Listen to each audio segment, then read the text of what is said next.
佢塞住係為自救，佢同樣塞住，但就係自私啊！喂，兜圈啊你塞咗成個中環啊，睇到啊！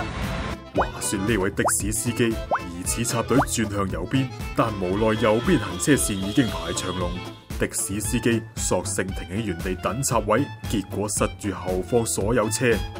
呢個的士司機等咗4支燈先吸到轉右啊！打尖事小，但明知後邊塞晒都唔走，真係街到一個點啊！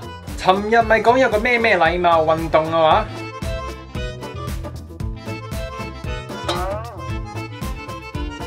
你打尖死開啲啦，的士佬！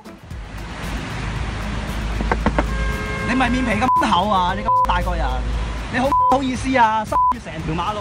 如果的士司機突然開車，佢咪要跑翻上自己車，畫面幾搞笑喎！我未上車喎，我未上車啊！